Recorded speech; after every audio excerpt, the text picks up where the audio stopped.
चलो आज हम लोग पढ़ेंगे हिंदी साहित्य की कुछ विधाएं।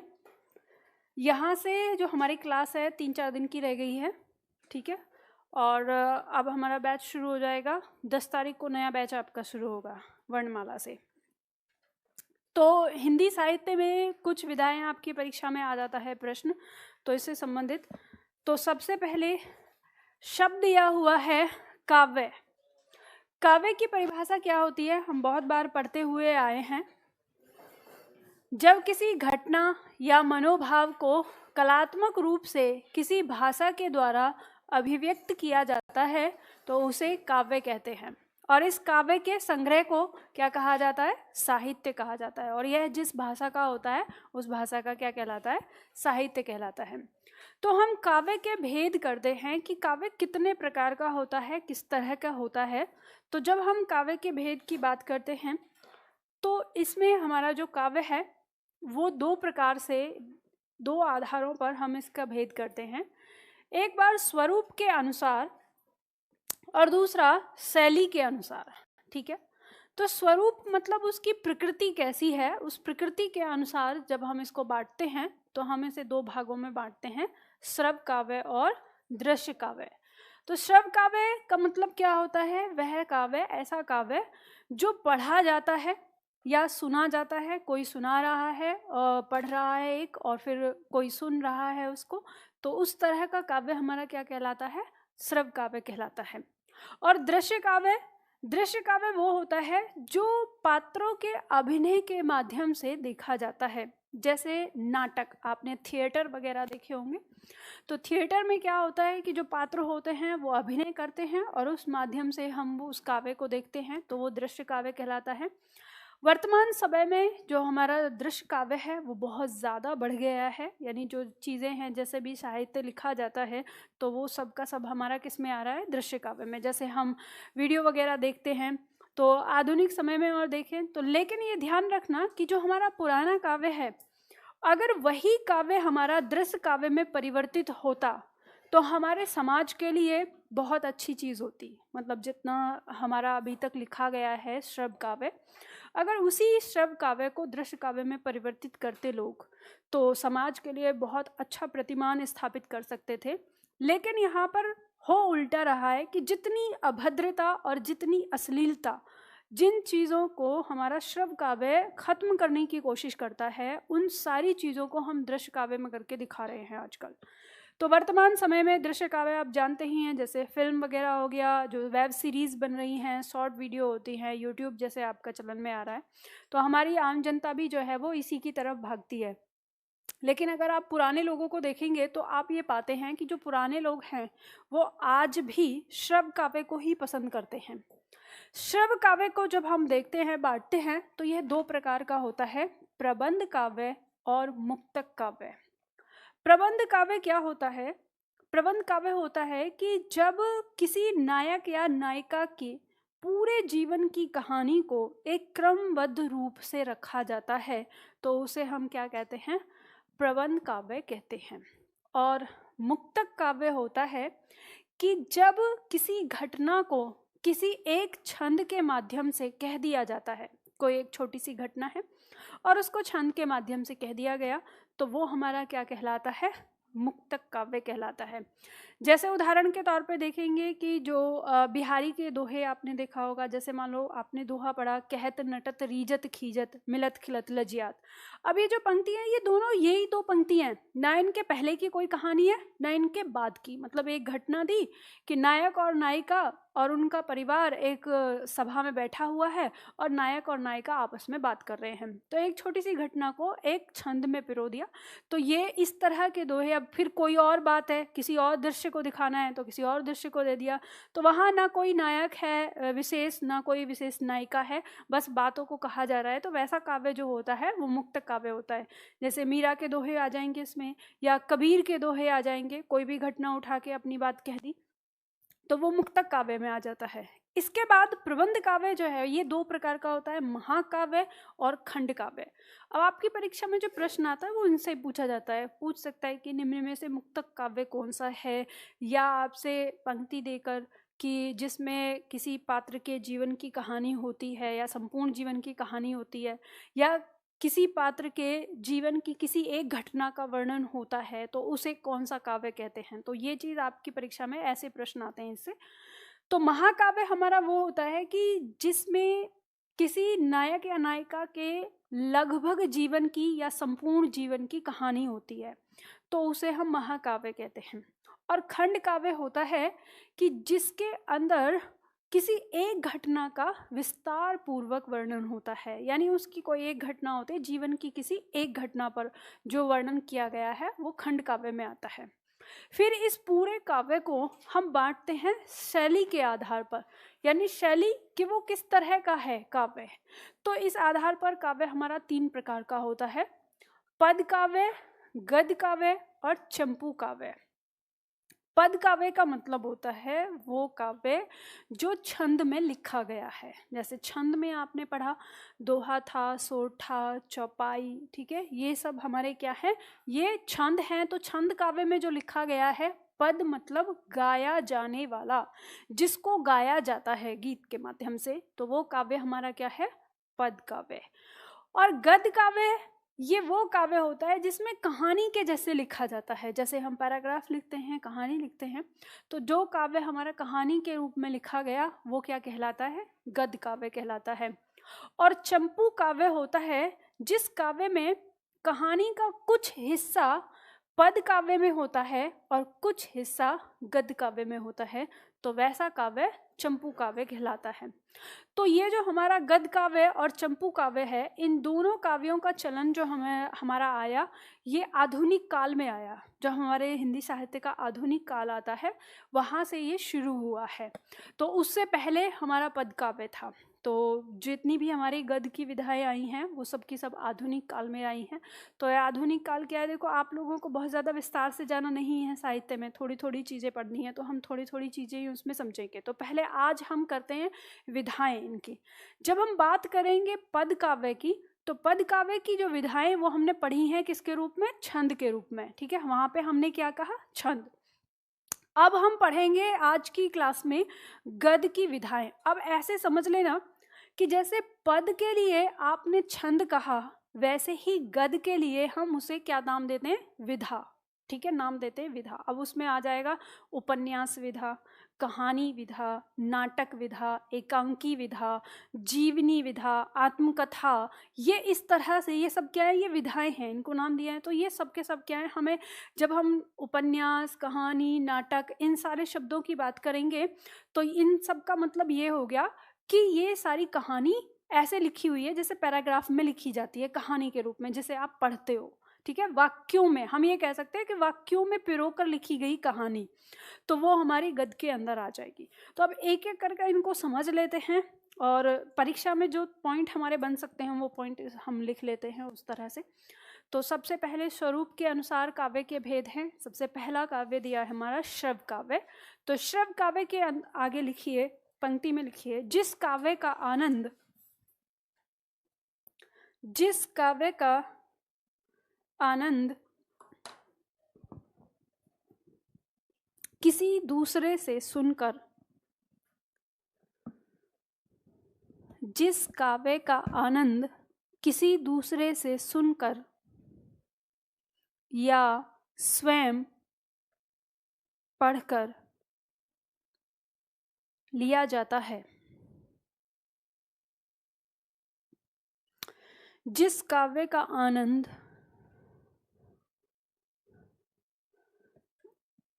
किसी दूसरे से सुनकर या स्वयं पढ़कर लिया जाता है, उसे श्रव काव्य कहते हैं,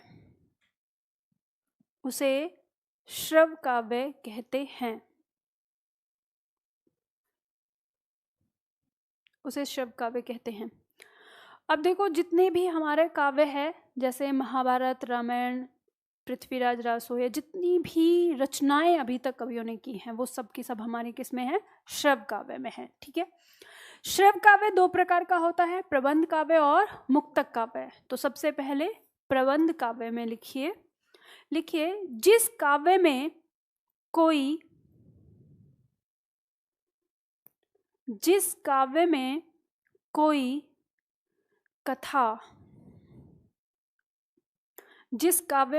कथा एक व्यवस्थित क्रम में कही जाती है। जिस काव्य में कोई कथा एक व्यवस्थित क्रम में कही जाती है, उसे प्रबंध काव्य कहते हैं। जिस काव्य में कोई कथा एक व्यवस्थित क्रम में कही जाती है, उसे प्रबंध काव्य कहते हैं।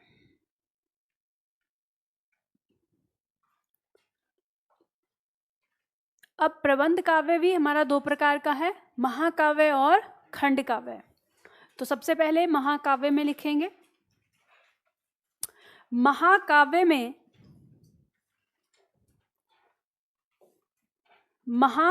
में किसी ऐतिहासिक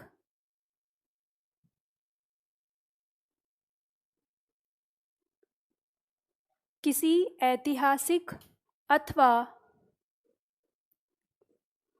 पौराणिक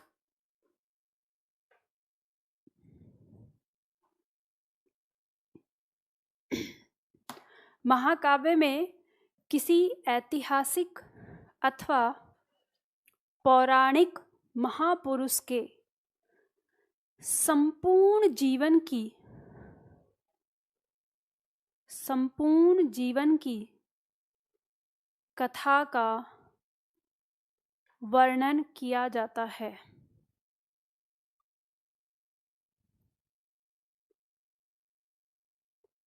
महाकाव्य में किसी ऐतिहासिक या पौराणिक महापुरुष के संपूर्ण जीवन की कथा का वर्णन किया जाता है। पूर्ण विराम लगा के लिखो। इसमें 8 या 8 से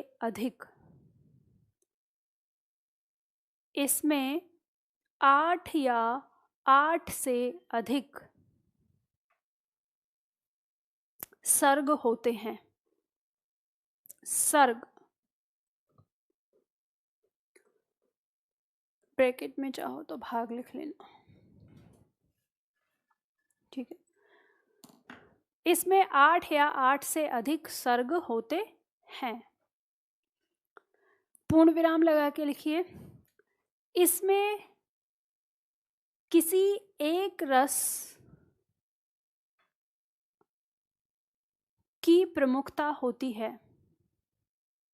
इसमें किसी एक रस की प्रमुखता होती है, मतलब कोई एक रस केंद्र में रखा जाता है। पूर्ण विराम लगा के लिखो। प्रत्येक सर्ग की रचना छंद में की जाती है।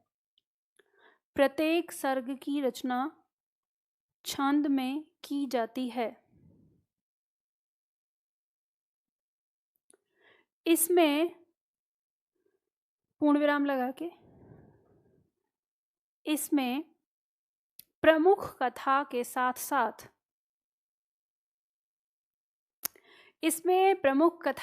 साथ लघु कथाएं भी होती हैं। इसमें प्रमुख कथा के साथ साथ लघु कथाएं भी होती हैं।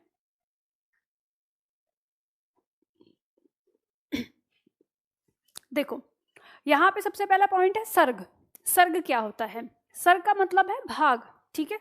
जैसे आपने महाभारत में सुना होगा या रामायण में सुना होगा या रामचरितमानस में सुना होगा कि उसमें कांड दिए कि अयोध्या कांड है, सुंदर कांड है, लंका कांड है। तो उस कांड का मतलब आप क्या समझते हैं कि जब कहानी या तो समय अंतराल में आगे बढ़े या फिर वो एक स्थान से दूसरे स्थान पर पहुंचे, तो वहाँ पे हम ना भाग कर देते हैं, टुकड़े कर देते हैं उसके। ये पहला भाग हो गया, दूसरा भाग, ये तीसरा भाग, इस तरह से। तो वो जो भाग है उसी को ही सर्ग कहा गया है। कहीं पर उसको कांड कह देते हैं, कहीं पर सर्ग कह देते हैं, कहीं पर भाग कह देते हैं, टुकड़ा कह देते हैं, अलग अलग, तो वही है। तो महाकाव्य की श्रेणी में वो काव्य आता है जिसमें 8 या 8 से अधिक सर्ग होते हैं, ठीक है। तो परीक्षा में प्रश्न आ जाता है 10 का 10। दूसरा आता है कि इसमें एक प्रमुख कथा होती है और प्रमुख कथा के साथ लघु कथाएं भी होती हैं। जैसे मान लो कि अगर हम रामचरितमानस की बात करें या रामायण की, रामायण से ही रामचरितमानस परिवर्तित ही है ना, ट्रांसलेट किया गया है। तो अगर हम इसमें बात करते हैं तो उसमें जो मुख्य कथा है, प्रमुख कथा, वो किसकी है? राम की कथा है। लेकिन उस कथा में बहुत सारी कथा हैं, जैसे अहिल्याबाई की कथा, जैसे सबरी की कथा, जैसे केवट की कथा। तो छोटी छोटी ये जो कथाएं हैं जो आती हैं, कि अगर मान लो सबरी के बारे में बताया, तो जहाँ सबरी का पॉइंट आएगा तो वहाँ सबरी की कथा लिखी जाएगी, तो एक छोटी सी कथा हो गई उसकी। तो इसी तरह की ये छोटी छोटी कथाएं यानी लघु कथाएं कहलाती हैं। तो जो महाकाव्य हमारा होता है, तो महाकाव्य में लघु कथाएं भी होती हैं। अब आता है, अब इसमें उदाहरण दिया है, जैसे पृथ्वीराज रासो। अब पृथ्वीराज रासो की बात करें तो कहा था हिंदी का महाकाव्य अगर पहला माना जाता है, कि हिंदी का प्रथम महाकाव्य अगर कहा जाता है, परीक्षा में प्रश्न आता है, पृथ्वीराज रासो है, पद्मावत है, रामचरितमानस है, ये सब क्या है? हमारे महाकाव्य हैं। अब आता है खंड काव्य। खंड काव्य में लिखिए, इसमें लिखेंगे हम कि खंड काव्य में हाँ बिल्कुल, खंड काव्य में किसी के जीवन की, खंड काव्य में किसी के जीवन की किसी एक घटना, खंड काव्य में किसी के जीवन की किसी एक घटना का विस्तार पूर्वक, घटना का विस्तार पूर्वक वर्णन किया जाता है।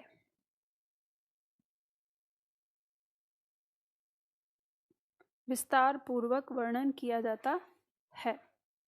पूर्ण विराम लगा के लिखिए, इसमें 7 या 7 से कम, इसमें 7 या 7 से कम सर्ग होते हैं।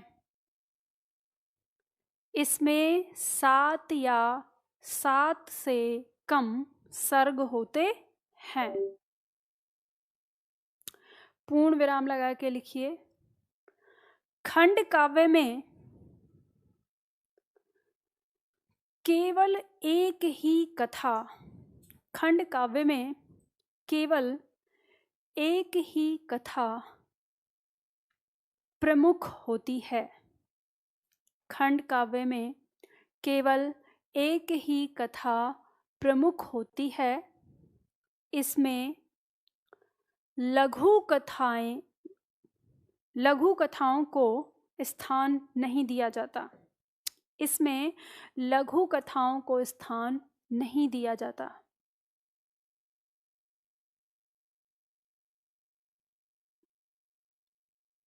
ठीक है, जो खंड काव्य है उसमें एक ही कथा प्रमुख होती है, जिसके बारे में कहा जा रहा है उसी के बारे में बात होगी। इसमें कोई लघु कथाएं नहीं होती हैं। जैसे उदाहरण के तौर पे दिया है सुदामा चरित्र, जानकी मंगल या जयद्रथ वध। अब यहाँ पे दिया है, जैसे मान लो जानकी मंगल है तो सीता का स्वयंवर, तो सीता का स्वयंवर जो उसके बारे में बात कही गई है, तो इसमें कोई और लघु कथा नहीं होगी, केवल उसी घटना के बारे में बात होगी कि सीता का स्वयंवर कैसे रचा गया और किस तरह से, बस शुरुआत करके और स्वयंवर हो जाने तक समाप्त। अब उसमें वहाँ कोई ये नहीं बताया जाएगा कि उसमें राम को वनवास भी हुआ है या इस तरह की चीज़ें, नहीं। जो घटना है वही घटना की शुरुआत होती है और अंत हो जाता है। तो वो हमारा किस में आता है? खंड काव्य के अंदर आता है। अब आता है हमारा मुक्तक काव्य। तो मुक्तक काव्य में लिखिए, पंक्ति लिखिए, मुक्तक काव्य में एक ही छंद के माध्यम से, मुक्तक काव्य में एक ही छंद के माध्यम से किसी घटना का वर्णन किया जाता है। मुक्तक काव्य में एक ही छंद के माध्यम से किसी घटना का वर्णन किया जाता है।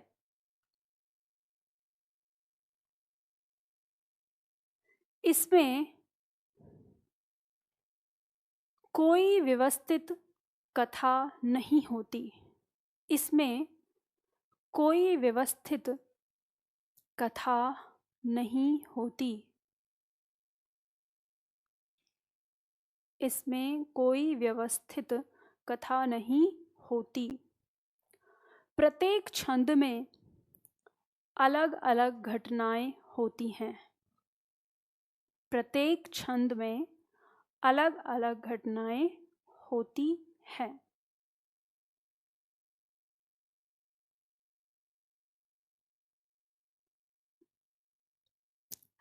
उदाहरण दिया है जैसे कबीर के दोहे, मीराबाई के दोहे, बिहारी के दोहे, ये सब जो दोहे करके दिए हैं ये हमारे सब क्या हैं, मुक्तक काव्य हैं। ठीक है। अच्छा, आपने कल पढ़ा मुक्तक छंद, ठीक, और मुक्तक काव्य। अब इसे मत सोचना कि दोनों एक जैसी चीजें हैं। मुक्तक काव्य, मुक्तक छंद जो है वो काव्य है जो छंद के नियमों से मुक्त है, उसे हमने मुक्तक छंद का नाम दिया है। और मुक्तक काव्य है जो कहानी से मुक्त है। ठीक है, उसमें कोई कहानी नहीं होती है। आगे दिया है दृश्य काव्य। दृश्य काव्य में लिखिए, जिस काव्य का आनंद, जिस काव्य का आनंद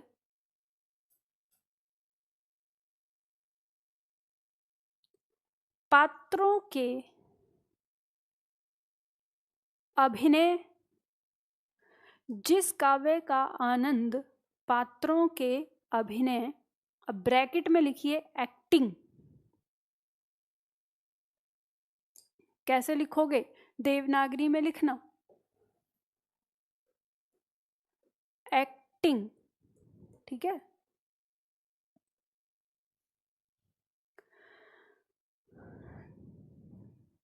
जिस काव्य का आनंद पात्रों के अभिनय को देखकर लिया जाता है उसे दृश्य काव्य कहते हैं। उसे दृश्य काव्य कहते हैं। जैसे नाटक, फिल्म, सीरियल आदि।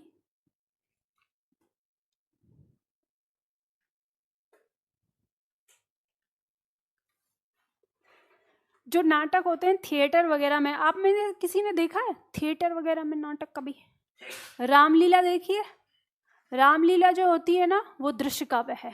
ठीक है, तो ये दिखाया जाता है।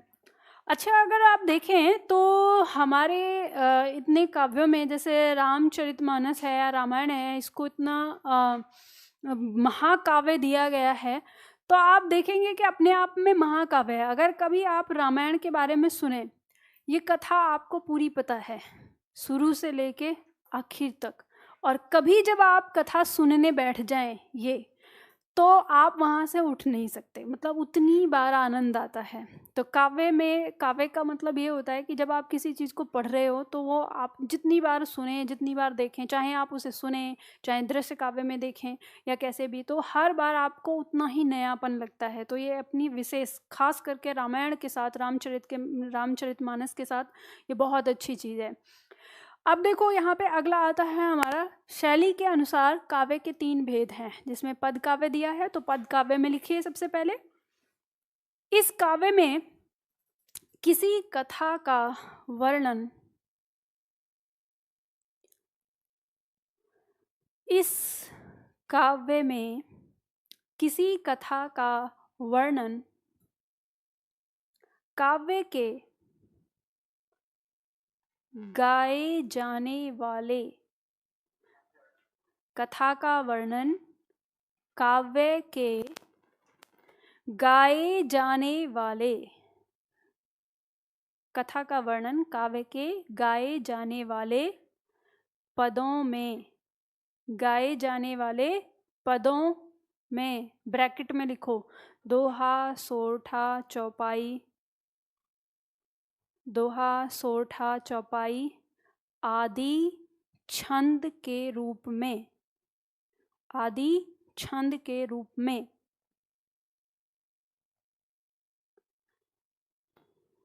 ब्रैकेट बंद, किया जाता है।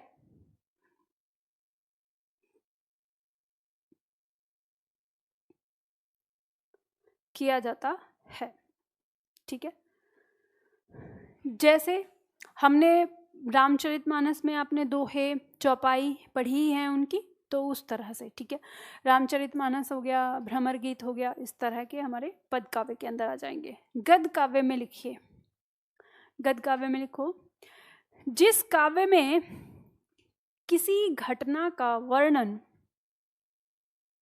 जिस काव्य में किसी घटना का वर्णन कहानी, अब ब्रैकेट में लिखो वाक्यों के माध्यम से, कहानी के बाद है ना, वाक्यों के माध्यम से,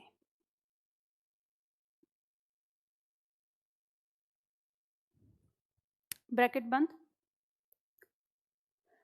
के रूप में किया जाता है, कहानी के रूप में किया जाता है, उसे गद्य काव्य कहते हैं, उसे गद्य काव्य कहते हैं। जैसे उपन्यास, कहानी, एकांकी, नाटक आदि, ठीक है। चंपू काव्य में देखो, चंपू काव्य, जिस काव्य में किसी घटना का वर्णन, जिस काव्य में किसी घटना का वर्णन गद्य और पद,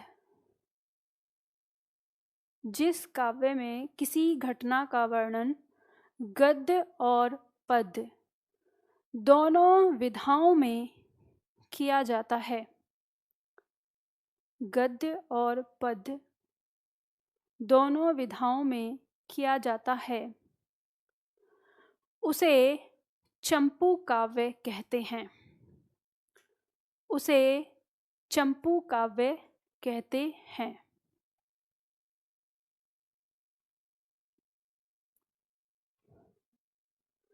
उदाहरण दिया है, जैसे यशोधरा या भारत दुर्दशा, भारतेंदु जी की भारत दुर्दशा है, उसमें गद्य और पद दोनों में ही उस कहानी को लिखा गया है, ठीक है। तो वो चंपू काव्य कहलाता है।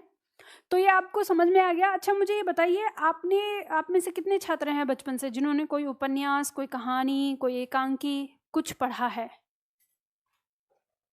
किसी ने नहीं पढ़ा? हाँ, क्या कह रहे हो, समझ में नहीं आया मुझे। अखबार में अकबर और बीरबल की वो कहानी पढ़ी है? अच्छा, तो वो कहाँ पे पढ़ी है आपने? ऐसे ही बस न्यूज़पेपर वगैरह में अलग, या मैगजीन वगैरह में? तो वो कोई उपन्यास थोड़ी है, उपन्यास की कहानी वाली चीज़ है। तो बस इतना ही पढ़ा है, मतलब अकबर बीरबल की कहानी 10th क्लास में। तो वही तो मैं कह रही हूँ ना, बाकी लोग तो 10th क्लास करके ही नहीं आए। प्रेमचंद की पढ़ी है। तो ये बताओ कि अच्छा, आपको अगर ये नहीं समझ में आया कि हमने कोई कहानी पढ़ी है, कोई एकांकी पढ़ी है, तो इसका मतलब ये साफ है कि आपको अपने इस जीवन का भी याद नहीं है, आप भूल गए हैं। मतलब इस जीवन की भी कितनी बातों को आप भूल चुके हैं कि आपने क्या पढ़ा है, क्या नहीं पढ़ा है।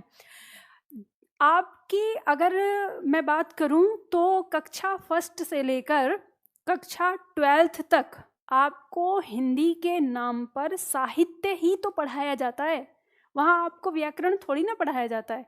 आपकी परीक्षा में जो प्रश्न आते हैं वो साहित्य से ही आते हैं। तो बस बात यह है कि आपने उसे देखा नहीं। अब ऐसे ही अंग्रेजी भाषा की बात करते हैं तो अंग्रेजी भाषा में 8th क्लास तक तो अंग्रेजी का व्याकरण चलता रहता है, लेकिन फिर उसके बाद भी, मतलब उस 9th के बाद अंग्रेजी में भी हमें इंग्लिश लिटरेचर ही आता है। अब जो इंग्लिश मीडियम से पढ़ते हैं, मतलब इंग्लिश से MA करते हैं, तो वो क्या पढ़ते हैं वहाँ पे? ये सेंटेंस और ये सब चीज़ थोड़ी ना पढ़ते हैं, वहाँ पे वही पढ़ते हैं साहित्य ही, जो अंग्रेजी का साहित्य है। तो हिंदी में साहित्य आपने पढ़ा है, बचपन से ही शुरू से पढ़ा है, लेकिन बात यह है कि आपको याद नहीं है, आपने बस ऐसे ही पढ़ा और वो सारी चीज़ें भूल गए, है ना। हाँ, मौज मस्ती में आप रह गए। तो वहीं पे आपने कहानियाँ पढ़ी होंगी, बहुत सारी कहानियाँ आती हैं। अब जैसे सीबीएसई बोर्ड में अगर आप रहे होंगे, हाँ, दो बैलों की कथा, ठीक है, वो याद है ना? दो बैलों की कथा।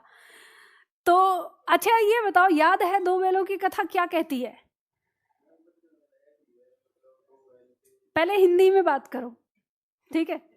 हाँ, कोशिश करो, कोशिश करो, बोलो बोलो।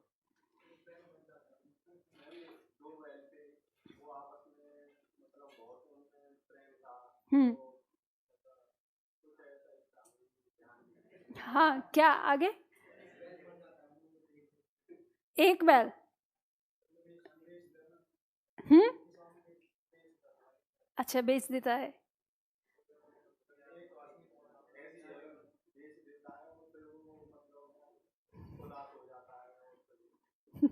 आपको याद है चीजें, वो थोड़ी थोड़ी सी है ना। देखो, दो बैलों की जो कथा है वो ये है कि जो बैल जिसके हैं वो किसान अपने बैलों से बहुत प्रेम करता है, लेकिन जो किसान की पत्नी है उसे कुछ खास लगाव नहीं है। लेकिन जो किसान, वो जो पत्नी है उसका भाई आता है कि अब पहले ऐसा हुआ था ना, पहले ज़माने में कि एक दूसरे के बैल लेके खेत की जुताई कर लिया करते थे, तो खेत जोतने का समय है तो वो उन बैलों को ले जाता है अपने साथ। तो पत्नी जो होती है वो कह देती है जोर दबाव डाल के। अब जो होरी होता है, यानी जो वो बैलों का जो किसान है, वो उन्हें बहुत ही प्यार से रखता है ना। हीरा और मोती बैलों के नाम रखे हुए हैं उन्होंने, तो वो बहुत प्यार करता है और उनके खाने पीने और हर चीज़ का ध्यान रखता है। लेकिन जो वो, यानी उसका साला जो लगा, वो उसको ना तो टाइम पे खाना देता है ना कुछ, मारता है बैलों को। तो वो क्या करते हैं कि वो वहाँ से भाग आते हैं तोड़ के। हाँ, तो अब ये चीज़ देख के उसकी जो पत्नी होती है उसे बहुत तेज गुस्सा आता है, तो वो फिर से आता है और फिर से ले जाता है कि नहीं, अब मैं इनको अपने पास ही रखूँगा। अब वहाँ पे उन बैलों को रहना पड़ता है मजबूरी में कि भाई आए हैं, काम करते हैं दिन भर, तो वहाँ कोई उन्हें प्यार नहीं करता है। पर वहाँ वो देखते हैं कि एक छोटी बच्ची होती है उस घर में, वो 2 रोटी बचा के रखती थी तो दोनों को खिला देती थी। तो कहानी बताती है कि वो उस मालिक की वजह से नहीं रुके हुए जो उन्हें दिन भर मारता पीटता है, वो वहाँ पे रुके हैं उस बच्ची के प्यार की वजह से। और फिर ऐसा होता है कि एक समय के बाद वो वहाँ से भी भाग जाते हैं आगे, और फिर वो जब रास्ते में जा रहे होते हैं तो किसी खेत में घुस जाते हैं, और वहाँ पे खेत वाला पकड़ लेता है और वो वहाँ बंद कर देता है जहाँ पे सारे और जो पशु होते हैं उनको बंद कर रखता है ना, आवारा पशुओं को। फिर वहाँ पे भी ये दिखाया जाता है कि वो उन पशुओं को, अब उनके अंदर ताकत थी तो वो अपनी ताकत का प्रयोग करके दीवार तोड़ देते हैं, सबको भगा देते हैं, खुद नहीं भागते। तो वहाँ पे ये दिखाया। अब स्टेप जैसे जैसे कहानी में चलता है, वहाँ पे आपको चीज़ें सिखाई जाती हैं कि आपको कैसे जीना है, बैलों के माध्यम से सिखाया जा रहा है। तो और धीरे धीरे फिर बाद में होता है कि वो जो जिसने उन पशुओं को बंद कर रखा था उन्हें मिल जाते हैं दोनों बैल, तो वो उनकी नीलामी कर देते हैं, वहाँ से कोई एक व्यक्ति उनको खरीद के ले जाता है। अब जब वो रास्ते में आ रहे होते हैं तो उन्हें अपना रास्ता जाना पहचाना लगता है, और दोनों ही आपस में बात करते हैं कि हम अपनी ही जगह पे आ गए, और दोनों तालमेल बैठा के उसके हाथ से रस्सी छुड़ा के अपने घर आ जाते हैं। और वहाँ पर कहते हैं कि बैलों को इतने दिनों बाद पता नहीं कहाँ से कहाँ होके आए हैं। तो फिर जो किसान है उसकी पत्नी भी खुश हो जाती है कि हाँ बैल आ गए, और वो तो खुश हो ही जाता है अपने घर पे आके। तो कहानी आपकी ये है दो बैलों की। लेकिन इस कहानी में बहुत सारी चीज़ें सिखाई जाती हैं। जब आपको प्रश्न आपसे पूछा जाता था कि हीरा और मोती वहाँ से क्यों नहीं भागे सत्य के लिए, कि वो चोरों की भांति नहीं जाना चाहते थे, तो वहाँ पे वो चीज़ें आपको क्या सिखाई गई कि आपको जीवन में कैसा आगे रहना है, कैसा बढ़ना है। तो देखो, ये कहानी आपको याद दिलाने का मेरा उद्देश्य ये है कि बस मैं ये वाली चीज़ आपको बताना चाहती हूँ कि जिन बातों को आप बचपन में भूल चुके हैं कि साहित्य हमारा क्या, हमारे लिए क्या करता था। ये कहानियाँ, ये छोटी छोटी कहानियाँ जो हम सुनते थे, ये कहानियाँ हमारे जीवन में एक ऐसी चीज़ें डालती थी हमारे अंदर, संस्कार, कि जिन्हें हम आगे जब बढ़ते हैं तो वो हमें आगे समझ में आते हैं। आज हम क्या कर रहे हैं, अब ये बात मैं आपको, आपके लिए तो बता ही रही हूँ। अब भविष्य में आप लोग मम्मी पापा बनने वाले हो, तो आपको ये पता होगा ना कि अपने बच्चों पर ध्यान देना है। आपके मम्मी पापा ने बहुत अच्छा फर्ज निभाया है। उनके ज़माने में जो शिक्षा और जो चीज़ें थी, उन्होंने संस्कार भी दिए, जब आप बच्चे थे तो आपके मम्मी पापा ने अपने साथ अपने मम्मी पापा को रखा, मतलब कि आपको दादी दादा नाना नानी मिले। और जिस घर में दादा दादी नाना नानी होते हैं उस घर में बच्चों को संस्कार मिल जाते हैं। लेकिन आप जिस पीढ़ी में जा रहे हो, आपके बच्चों को दादा दादी नाना नानी नहीं मिलेंगे। सच है ना ये बात? नहीं मिलने वाले उनको, और जिनको मिलेंगे तो उनके बच्चों को तो संस्कार मिल जाएंगे, लेकिन जिनको नहीं मिलेंगे उनके बच्चों को संस्कार नहीं मिलेंगे, क्योंकि आपके पास इतना टाइम नहीं है, ना आपके पास ना आपकी पत्नी के पास। अगर वो कामकाजी महिला है तो बिल्कुल ही नहीं है, और कामकाजी महिला नहीं है तब भी नहीं है, क्योंकि आपका जो मोबाइल है ये शॉर्ट वीडियो आपको बाहर निकलने नहीं देगा। तो आजकल तो आपने शॉर्ट वीडियो में देखा होगा कि बच्चे को भी खिलाते पिलाते शॉर्ट वीडियो चलता ही रहता है मोबाइल। तो कहने का मतलब है, अगर आप अपने भविष्य में चाहते हो कि आपके बच्चों को संस्कार मिलें और सारी चीज़ें, तो आपको साहित्य का सहारा लेना है। और साहित्य ऐसा अपने बच्चे को पढ़ाना है कि जो ये शिक्षाएं देता हो। जैसे छोटे बच्चों के लिए होते हैं कि आपने देखा होगा छोटे बच्चों को थोड़ा कार्टून से बहुत ज़्यादा लगाव होता है। आप कभी गौर से देखना कि कार्टून क्या सिखाते हैं। कार्टून सिखाते हैं कि चोरी करना गलत बात है, बड़ों को उल्टा बोलना गलत बात है, ये इस तरह के। हालांकि आजकल आपको कार्टून भी देख के दिखाने होंगे, क्योंकि कार्टून भी थोड़े ऐसे ही आने लगे हैं। तो कहने का मतलब है कि ये जो साहित्य आपको बचपन से सिखाया जाता है, जो किस्से और कहानियों के साथ, ये आपको जीवन में कैसे जीना है, कैसे आगे बढ़ना है, ये सारी चीज़ें सिखाता है।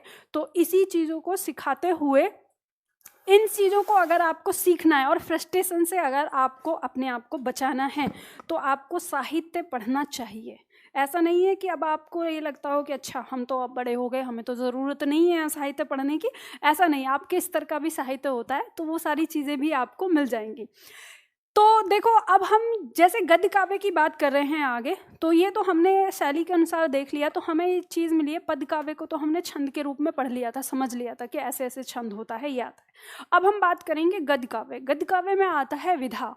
विधा जो शब्द है, विधा का अर्थ अगर हम देखेंगे तो एक तरह से हम कह सकते हैं कि किसी वर्ग को या किसी श्रेणी को या एक जो किस्म कहते हैं उस तरह से। लेकिन अगर मैं आपको इसे सही से समझाऊं तो मैं आपसे ये कह सकती हूँ कि जैसे छंद नाम दिया आपने, दोहा, सोरठा, चौपाई, इन सबको हमने एक नाम क्या दिया? छंद। तो ये था हमारा पद काव्य का। और ऐसे ही हमारा गद्य काव्य है, जिसमें कहानी, उपन्यास, नाटक, विधा ये सब आते हैं, तो इन्हें हम एक नाम देते हैं विधा। ठीक है। तो जिस शैली में हम गद्य काव्य को लिख रहे हैं उसे हम विधा कहते हैं। जैसे उदाहरण दिया है, उपन्यास, कहानी, नाटक, एकांकी, जीवनी, आत्मकथा, निबंध, आलोचना, यात्रा वृत्तांत, और भी बहुत सारे आते हैं, संस्मरण आते हैं, इस तरह से कई सारी चीज़ें।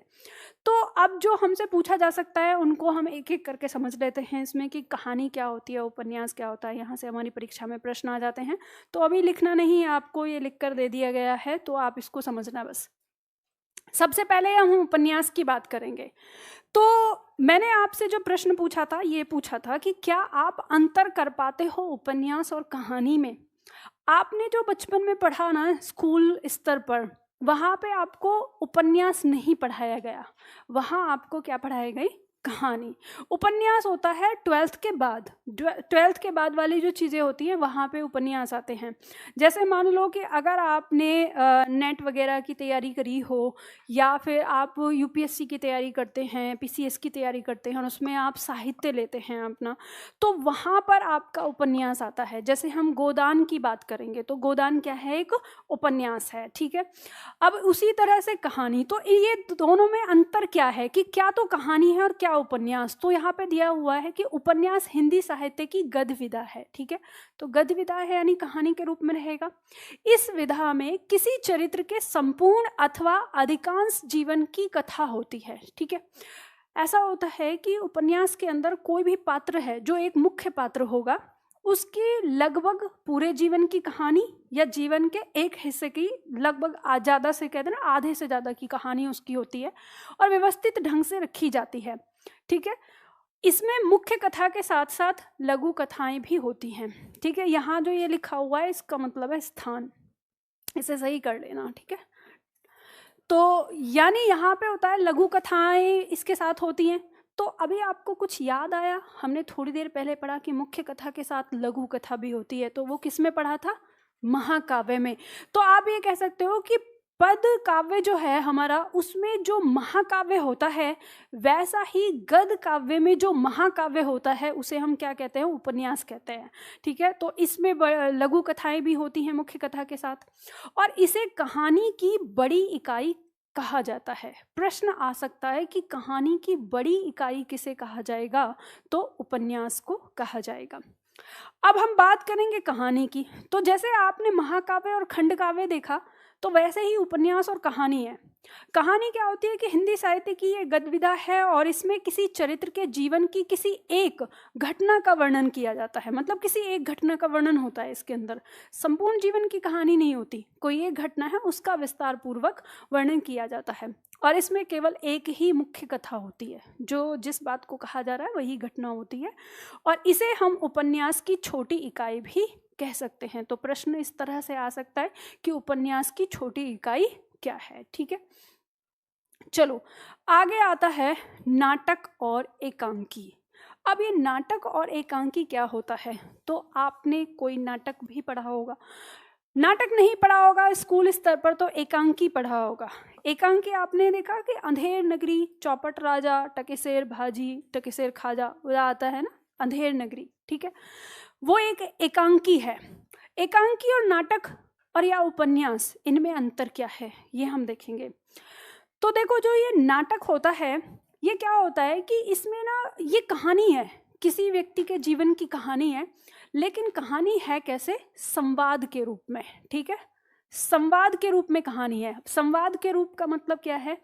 जैसे मान लो कि यहाँ पे कोई ए व्यक्ति है, इस ए व्यक्ति ने कोई बात कही, डायलॉग, फिर ठीक है, फिर बी व्यक्ति आ गया, उस बी व्यक्ति ने कोई बात कही, ए व्यक्ति ने उसका जवाब दिया, फिर बी व्यक्ति ने बात कही, तो ये आगे डायलॉग बने हुए हैं। अब इतने में ही होता है कि वहाँ पे दो व्यक्ति बात कर रहे हैं आपस में, ए बी, तभी वहाँ पे तीसरे की एंट्री होती है। तो जो तीसरे की एंट्री हुई, किस तरह से कि मान लो तीसरा व्यक्ति बोलते हुए आ रहा है, तो आपको एक लाइन यहाँ पे लिखी जाएगी कि तभी दूर से एक आवाज आई, और वो तीसरा व्यक्ति मतलब सी, उसने कहा। अब जो वो कहेगा फिर वो डायलॉग में आ जाएगा। अब वो सी का जवाब दे रहा है ए, तो फिर डायलॉग में आ गया। तो बात समझ रहे हो? यानी जो ये नाटक है, नाटक क्या होता है कि ये पूरी की पूरी कहानी क्या होती है? संवाद में चलती है। जो पात्र है वो बोल रहा है, और वो पात्र बोलता जाता है इस तरह से। कुछ अगर एक्टिविटी होती है तो वो लाइन में वाक्य के रूप में नीचे लिख दी जाती है। तो ये हमारा क्या होता है? नाटक होता है। जब इस तरह की कोई कहानी संवाद में लिखी जाती है तो उसे हम नाटक कहते हैं। नाटक हिंदी साहित्य की ऐसी गद्य विधा है जिसमें किसी चरित्र की कहानी का वर्णन संवाद के माध्यम से होता है। और जो ये नाटक होता है ये अंक में बटा होता है। अब जैसे आपने सर्ग पढ़ा ना, जो अर्थ सर्ग का था, मतलब भाग, ठीक है, टुकड़े अलग अलग, वही अर्थ अंक का है, मतलब अंक में बटा होता है। अब इसको ऐसे समझना कि जो ये नाटक विधा अक्सर जो लिखा जाता था, तो ये लिखा जाता था दृश्य काव्य के लिए। ठीक है, दृश्य काव्य मतलब थिएटर वगैरह के लिए, जैसे जहाँ पर नौटंकी, एक आपने शब्द सुना होगा पुराने जमाने में कि नौटंकी हो रही है वहाँ पे। नौटंकी का मतलब ये होता था कि वहाँ पे जो लोग हैं वो डायलॉग बोल के दिखाएंगे उसे। तो ये नाटक उन्हीं के लिए लिखा जाता था। तो जब वहाँ पे लिखा जा रहा है तो अंक ऐसे आता था कि जैसे मान लो हम इस क्लास की बात करें कि हम इसी दृश्य को हम दिखाना चाहते हैं, तो हमने क्लास का माहौल बनाया, पीछे पर्दा बिल्कुल ऐसा लगाया हुआ है सारा, तो आगे दर्शक देख रहे हैं, उनको वहाँ पे ऐसा महसूस हो रहा है कि यहाँ पे यही जगह चल रही है। लेकिन अब उसी जगह पे आपकी बातचीत हो रही है कि एक ही पर्दा लगाया हुआ है, मान लो कि एक कमरे का दृश्य है जहाँ पे सोफा पड़ा हुआ है, बेड पड़ा हुआ है, वहाँ का दृश्य है। अब वहाँ लोग आ रहे हैं जा रहे हैं, बेशक लोग आते जाते बदल जाएं, दृश्य जो है वो जो पीछे का स्थान है, बैकग्राउंड है, वो एक ही रहेगा। अब ऐसी चीज़ आ गई, यानी इस तरह का उसमें ऐसा ट्विस्ट आया है कि अब वो जगह चेंज होनी है, यानी अब जो बातें हैं वो कहाँ होंगी? सड़क पे होंगी। तो फिर क्या होता है कि जहाँ पे ये दृश्य खत्म होगा, वहाँ पे पर्दा गिर जाता है, ठीक है। नाटक में उसे कहते हैं नेपथ्य, ठीक। तो पर्दा गिर जाता है। अब जैसे ही पर्दा गिरेगा तो पीछे का दृश्य चेंज हो जाता है। वहाँ जो अगर सोफ़ा रखा गया है तो सोफ़ा हटा दिया जाएगा, वहाँ ऐसा बिछा दिया जाएगा जिस पे लगे कि ये सड़क है, पीछे आपको ऐसा पर्दा दे दिया जाएगा जिसमें पेड़ पौधे से लग रहे हैं, और फिर उसके बाद नेपथ्य उठेगा, मतलब पर्दा उठेगा और दृश्य चेंज हो गया। तो ये जो दृश्य चेंज हुआ है ये अंक चेंज हुआ। तो नाटक जो होता है वो अंकों में बटा होता है, और कोई भी नाटक होता है तो उसमें कम से कम एक से अधिक अंक होते हैं, मतलब 2 अंक तो होंगे ही होंगे, तब वो नाटक होगा। तो यानी जो दृश्य है, पर्दा जो चेंज होगा, पीछे का जो दृश्य चेंज होगा, तो उसमें 2 दृश्य बटेंगे तो वो जगह बनती है, तो वही अंक होता है। तो ये नाटक है। हम ये कह सकते हैं कि नाटक एकांकी का बड़ा रूप होता है। अब दूसरा आता है एकांकी। एकांकी बिल्कुल वही है जैसे नाटक है, सेम टू सेम लिखा रहता है, लेकिन दोनों में अंतर क्या होता है कि ये केवल एक अंक में होती है। यानी इसमें जो होता है वो क्या होता है, एक ही अंक होता है, दृश्य एक ही रहेगा चाहे कहानी कितनी भी बड़ी क्यों ना हो जाए। यानी पीछे का जो दृश्य है वो परिवर्तित नहीं होगा, वहीं पे सारी चीजें होंगी, ठीक है। तो वो होता है एकांकी। तो आपने जो वो कहानी जो एकांकी पढ़ी होगी, अंधेर नगरी, उसमें वो एकांकी है और उसमें दृश्य एक ही रहता है, राजा का दरबार। राजा बैठा होता है और उसी में चीज़ें आती रहती हैं कि राजा के उसे बुलाओ उसे बुलाओ और ये सारी चीज़, तो उसमें अंक का कहीं पे भी चेंज नहीं होता दृश्य, तो वो एकांकी है।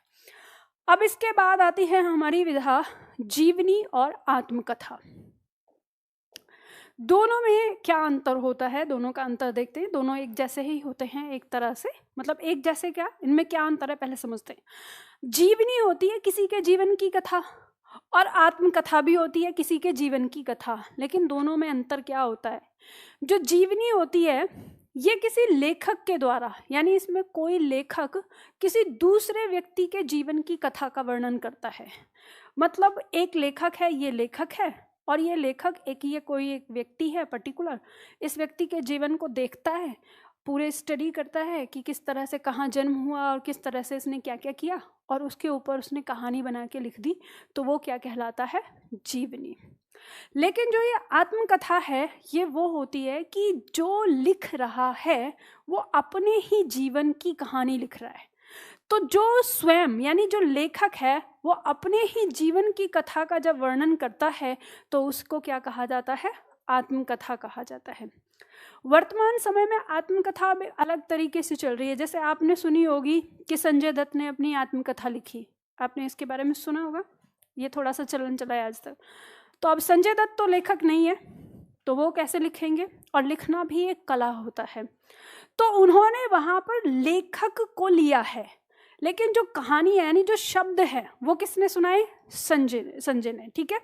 अब वो कैसे, ऐसी आत्मकथा किस तरह से चलती है कि एक तो आत्मकथा होगी कि जो लेखक है वो पहले से ही लेखक है और वो अपने तरीके अपनी जीवन की कहानी लिख रहा है कि वो कैसे हुआ, और एक होता है कि आत्मकथा लिखी जा रही है, जो अपनी आत्मकथा लिखवाना चाहता है वो सामने बोल रहा है, और जो लेखक है वो उसकी कहानी को सुन रहा है, नोट डाउन कर रहा है जो वो बोल रहा है, और उसको फिर एक जैसे लिखने का एक ढंग होता है प्रभावपूर्ण, वो उसमें उसको लिख रहा है ऐसे बना के, तो वो भी हमारे आत्मकथा में ही आ जाती है। तो आजकल ऐसी आत्मकथा काफ़ी चलन में रही है कि बहुत सारे लोगों ने अपनी अपनी कहानी दी है बताने के लिए, ठीक है।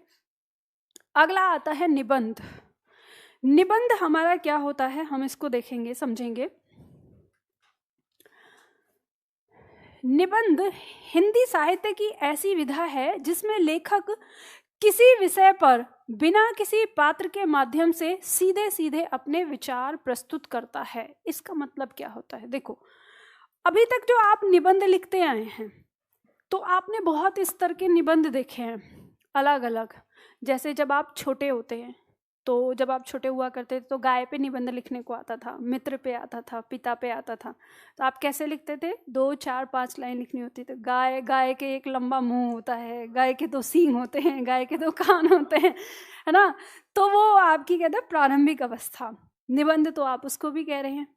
फिर उसके बाद जब आप 12th में आते हैं तो वहाँ थोड़ा सा रूप बदल जाता है। फिर 12th के बाद आप ग्रेजुएशन में आते हैं, वहाँ थोड़ा रूप बदल जाता है। फिर उसके बाद आप अगर PCS के लिए लिखते हैं तो वहाँ थोड़ा रूप और बदलता है, और जब IS वगैरह के लिए लिखते हैं तो वहाँ और भी ज़्यादा रूप बदल जाता है। लेकिन जब हम बात करेंगे साहित्य की, साहित्य में जो निबंध लिखा जाता है, तो ये जो लेखक है, जो वो लिख रहा है, इसमें क्या होता है कि जब भी कोई साहित्यकार होता है और उसे कोई कहानी बतानी होती है, कोई विचार प्रस्तुत करने होते हैं, तो वो उस समय कोई काल्पनिक पात्र बनाएगा, उसका नाम देगा और उसके जीवन में थोड़ी कल्पना करके कहानी को फिट कर देगा। तो ये होता है, वो चाहे उसे उपन्यास लिखे, कहानी लिखे या कुछ करे। तो निबंध में वो क्या करता है, वो किसी व्यक्ति को नहीं लेता सामने, उसे जो घटना, जिस घटना पे जिक्र करना है, जिस घटना पे अपने विचार व्यक्त करने हैं, वो सीधे सीधे उसको लिख देता है, डायरेक्ट लिखता है उसको। तो वही हमारा क्या होता है, निबंध कहलाता है, जो हमारे इसमें आता है हिंदी साहित्य के अंदर, जो निबंध के रूप में आता है। तो जो आप परीक्षाओं के लिए लिखते हैं, उस निबंध में और इस निबंध में अंतर होता है। वहाँ पे हम कैसे लिखते हैं, जब हम निबंध करेंगे, शुरुआत करेंगे कि थोड़ा सा कि उसका स्टार्टिंग कैसे करें, फिर उसमें मुख्य वस्तु रखेंगे बीच में, और फिर नीचे कंक्लूजन लास्ट में उसका दे देते हैं कि सार क्या होगा, ऐसे। लेकिन ये निबंध ऐसे नहीं लिखता। लेखक कुछ भी, जो उसका मन आए, जब जहाँ जैसे वो लिखना चाहता है, वो वैसा का वैसा ही अपने विचारों को व्यक्त कर देता है, वो आता है निबंध में। अब आती है विधा आलोचना। आलोचना, अगर हम शब्द को सुनते हैं तो हमारे दिमाग में एकदम से आता है नकल निकालना, कि आलोचना का मतलब क्या है, नकल निकाल रहा है। लेकिन यहाँ जो आलोचना है, इसका अर्थ ये नहीं है कि केवल उसके दोष दिखाना। इसका अर्थ होता है कि ये जो आलोचना होती है, कि जैसे मान लीजिए हम बिल्कुल एकदम चर्चित पुस्तक की बात करेंगे, जैसे रामचरितमानस है, या हम बात करें जैसे पद्मावत है, या बात करें पृथ्वीराज रासो है। अब ये आपने ये ग्रंथ पढ़ा, और ये ग्रंथ पढ़ने के बाद आप जब पढ़ रहे हैं तो आप कहानी को भी देख रहे हैं, और जो वहाँ पे कवि है उसके लेखन शैली को भी देख रहे हैं। तो लेखन शैली देखने के बाद आपको पता है कि उन्होंने कल्पना का प्रयोग करके लिखा है। तो अब आप अपने विचार उस पर व्यक्त करते हैं कि इस कहानी में ये जो घटना है, इस घटना को अगर कवि ने ऐसे दिखाया होता तो इसमें और ज़्यादा ताजगी आ जाती, या इस डायलॉग को ऐसे ना कह के ऐसे प्रस्तुत किया होता तो ये हो जाता। यानी उसमें उसके अंदर जो कमियां रह गई उसके दृष्टिकोण से, तो उन कमियों को दिखाना, या उसने उसमें कुछ बहुत अच्छा किया है कि ये लेखक ने, कवि ने ये जो लिखा है यहाँ पर, ये बहुत ही प्रभावपूर्ण है, मतलब तारीफ करना। तो उसका गुण और उसका दोष सबका जब वो विवेचन करके लिखता है तो वही कहलाता है आलोचना। आपने एक चीज़ देखी होगी वर्तमान समय में, अगर मैं इसकी तुलना करूं तो आपने मूवीज़ पर रिव्यू देखे होंगे, कि जैसे कुछ लोग ना, कोई मूवी आती है तो उस पर अपना रिव्यू देते हैं कि ये ऐसी कहानी है और इस तरह से है। तो उसमें लिखते हैं कभी कि इसका ये बहुत स्ट्रॉन्ग है, ये पार्ट थोड़ा कमज़ोर रह गया, यहाँ कहानी थोड़ी ढीली हो जाती है, लचर हो जाती है, इस तरह का जो रिव्यू देते हैं लोग। तो वही आता है आपका किसमें, अंग्रेजी में आप उसको रिव्यू कह देते हैं, और हिंदी में उसे क्या कहते हैं, आलोचना कहते हैं। तो आलोचना का मतलब केवल बुराई नहीं होता है, इसमें गुण और दोष दोनों के बारे में बात करना ही आलोचना कहलाता है। अब इसके बाद आता है हमारा यात्रा वृत्तांत। तो यात्रा वृत्तांत क्या होता है, जब कोई लेखक कहीं की यात्रा करता है और उस यात्रा को बिल्कुल ऐसे दर्शाता है जैसे मान लो कि लेखक नहीं, पाठक ही जब उसे पढ़ रहा हो तो उसको ऐसा लगे कि वह खुद ही पहुंच गया वहाँ पर, तो वो हमारा क्या कहलाता है, यात्रा वृत्तांत। यानी लेखक के द्वारा की गई कोई यात्रा ही, और उसका जब वो वर्णन कर देता है तो वो यात्रा वृत्तांत बन जाता है। अब इसमें वो इस तरह का वर्णन करेगा, मतलब जो जिस तरह का लेखन रखेगा, कि अगर पाठक को पूरी तरह से बता देना उसको, उसमें जैसे मान लो कि कोई कवि या कोई लेखक कश्मीर गया, आप आज तक भी कश्मीर नहीं गए, लेकिन वो ऐसा लिखे कि आपको लगे कि आप खुद ही घूम के आ गए हो हर चीज़, कि मैं इतने बजे उठा और इतने बजे उठ के मैं उस ट्रेन में बैठा, और ट्रेन में जैसे ही फिर ट्रेन में बैठने के बाद मैं कुछ देख रहा था और मेरी आंख लग गई, तभी चाय ले लो से मेरी आवाज़ खुली। तो वो चाय ले लो वाली चीज़ भी आपके कानों में गूंज जाए पढ़ते हुए। तो वो यानी हर चीज़, हर पॉइंट उसमें जो लिखा जाता है वही क्या है, यात्रा वृत्तांत के अंदर आता है। तो पहले ये बहुत ज़्यादा लिखा जाता था, क्योंकि जब हमारे पास परिवहन के साधन नहीं थे तो लोग घूमने नहीं जाते थे। तो जो लेखक वगैरह होते थे जिन्हें घुमक्कड़ी का बहुत ज़्यादा शौक था घूमने का, तो वो ऐसी किताबें लिखते थे, और जो कहीं नहीं जा पाते थे तो वो उन किताबों को लेते थे और उन्हीं को पढ़ते थे। तो इस तरह से हमारा यात्रा वृत्तांत तब लिखा जाता। आजकल आप देखते होंगे, अब दृश्य काव्य में अगर देखें तो व्लॉग आ गए हैं, सब लोग वहाँ दिखाते हैं कि आप यहाँ जा रहे हैं, ये जा रहे हैं, तो आप वहाँ भी, अब जो लोग नहीं घूमने जा सकते तो वो वीडियो पे ही देख के अपने मन को कहते हैं कि हाँ ठीक है हम भी घूम आए या जानकारी लेते हैं। तो बस बदल गया है, यानी पहले काव्य से आज का काव्य क्या हो गया है, दृश्य काव्य हो गया है, और पुराना काव्य जो हमारा था वो क्या है, श्रव्य काव्य है। ठीक है, तो ये कुछ पॉइंट थे, आपकी परीक्षा में बन जाएंगे। तो आज हमारी इकाई 6 यहाँ पे समाप्त हो गई है। अब इसके बाद जब कल आप आएंगे तो कल आपको लेके आना है इकाई 7।